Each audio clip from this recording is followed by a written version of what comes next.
बिस्मिल्लाहिर्रहमानिर्रहीम। अस्सलामुअलैकुम। मैं हूं शेख वकास।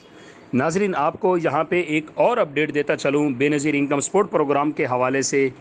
वो माँ बहनें जो अपना इंदराज करवाने के लिए बेनज़ीर इनकम सपोर्ट के ऑफ़िस में जाती हैं, वो कुछ चीज़ें मिस करके जाती हैं, जिस वजह से उनका जो है वहाँ पे इंदराज मुश्किल होता है। एक तो वहाँ रश बहुत ज़्यादा होता है। वहाँ पे जो चीज़ें आपने लेके जानी होती हैं, उसमें दो अहम चीज़ें जो एंड पे बताऊँगा। पहले आपने अपना शनाख्ती कार्ड, अपने खामंद का शनाख्ती कार्ड, अपने बच्चों के बेफ़ाम, जो कि कम से कम 3-4 बच्चे हों आपके, ठीक है, उनके बेफ़ाम आपने लेके जाने हैं। अपने घर का बिजली का बिल लेके जाएं, और एहतियातन जो है आपने गैस का बिल भी लेके जाना है, ठीक है।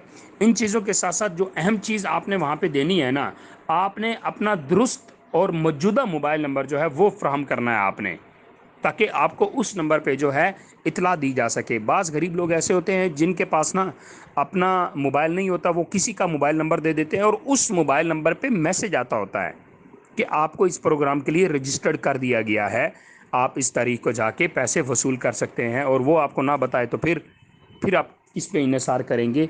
तो इसलिए आपने अपना मौजूदा जो आपके पास नंबर चल रहा है और रजिस्टर्ड नंबर है और आपका ही है और आपके हाथ में वो मोबाइल होता है, वो नंबर आपने देना है, ठीक है। ये चीज़ें आपने लेके जानी जो आपको बताई हैं, और वो आपने अपना नंबर देना है, और उस नंबर के ज़रिए आपको इन्फॉर्म कर दिया जाएगा कि आप इस प्रोग्राम के लिए रजिस्टर्ड हो चुके हैं। तो इस चीज़ का आपने ख़ास ख्याल रखना है। इतने रश में भी जाते हैं, इतनी दूर भी जाते हैं, फिर उसके बाद जो एक दो चीज़ें आपकी मिस हो जाती हैं, तो फिर बार बार आपको चक्कर पड़ते हैं। तो इन चीज़ों का आपने ख्याल रखना है। Thank you.